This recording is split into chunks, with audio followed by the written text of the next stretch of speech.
Good morning, everybody. This is Judith Echo. You're listening to Mad Love. Let's get into it. So, it's Christmas time, basically. We got, 10, 11 days? some tiny number of days before we hit 2026, which by all accounts is supposed to be this amazing, massive year.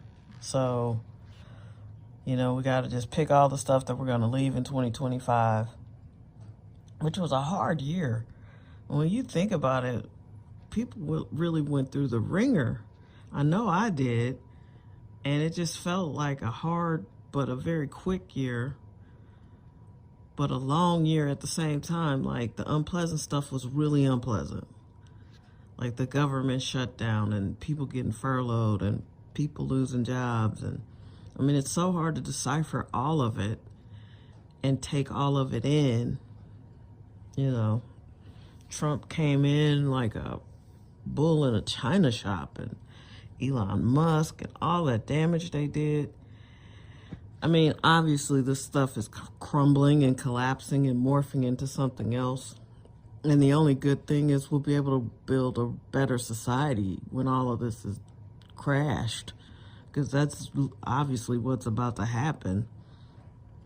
And I just hope people, are able to survive it and know that there's something better on the other side, which is advice I have to give to myself all the time.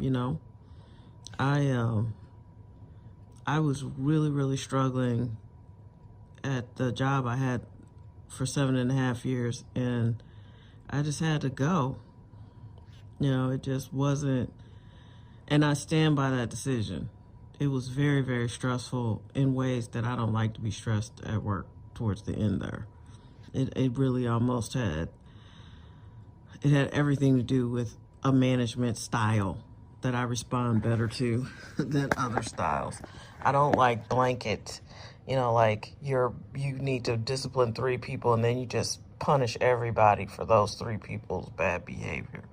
Like that doesn't work for me. So, and I'm in a transition phase. I'm not really comfortable with that, but I know that it's gonna be great and much, much better for me, on the other side of whatever this is, this transition. So, I feel like everybody's doing a little bit of that. Like, I talk to so many people who are so upset on a daily basis with their bosses, with their spouses, with just life in general. And I know how frustrating it can get, because you kind of get sold a false bill of goods. Like, this life is going to be X, Y, and Z. You're going to go to school. You're going to follow all the rules. You're going to grow up and get a good job. You're going to get married. You're going to have kids. Just everything's going to be great. But it doesn't always work out that way. And that doesn't mean your life is bad. It's just different than what you thought it was going to be. And you got to be gentle with yourself about that, because God brought you here for a reason.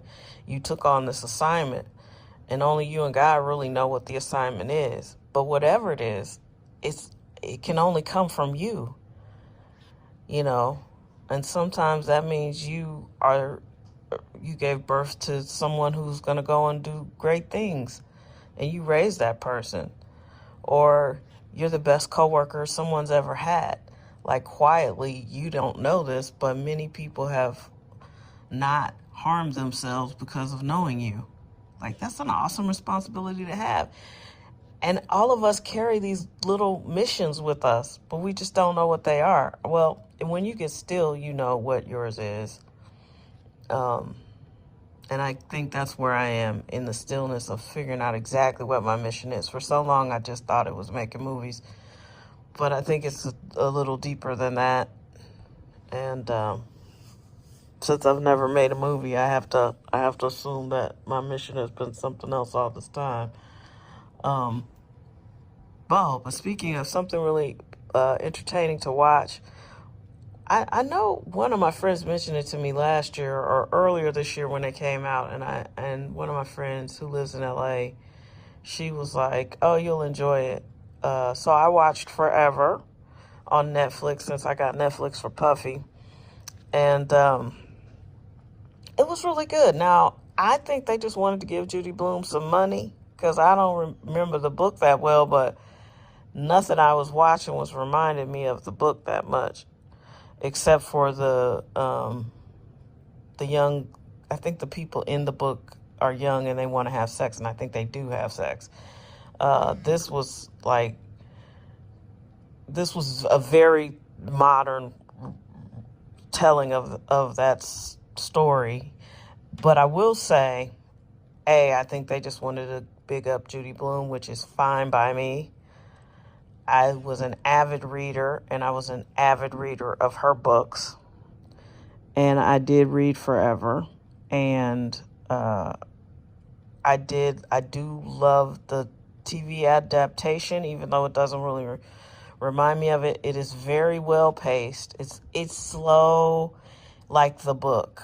It's slow like a book. I don't think it's really based off the book. I could be wrong. I need to read it Forever again.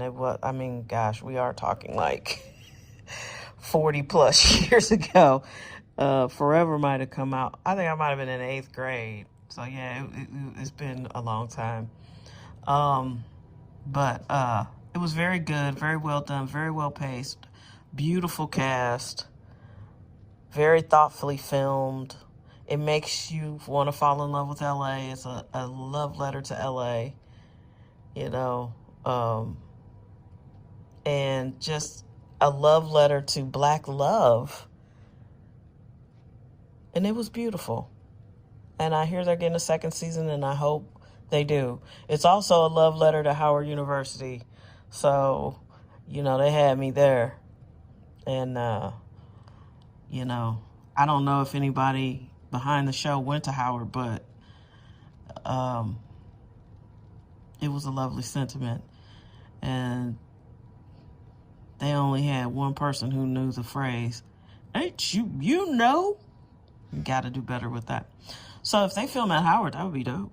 Because she goes, it ends with her getting ready to go off to Howard. And, I guess I don't want to give it away. But she talks about going to Howard the whole time. Like, literally, it's 8 episodes. And it comes up like 5 times each episode. Which is beautiful. It's about everything. This is what I'm telling you. I always say, they don't show us in a contemporary manner. And this was the most contemporary I've seen us in a while. I don't care for Tyler Perry's storytelling style. So, and his background doesn't mesh with mine. I very much identified with a lot that happened in Forever. And it was great. Wood Harris is always a good time. Great cast. Great casting there. His mom, I think her name is Karen Pittman in real life. She was fantastic. Justin is a cutie patootie. Very well acted. Keisha Clark's cute. Her family's cute and fun. It was just a love story to a lot of wonderful things about being Black. And thank you for that, Mara Brockakill. We're still alive. I don't understand why there's not more contemporary stories with us where we're not slaves or in a period piece.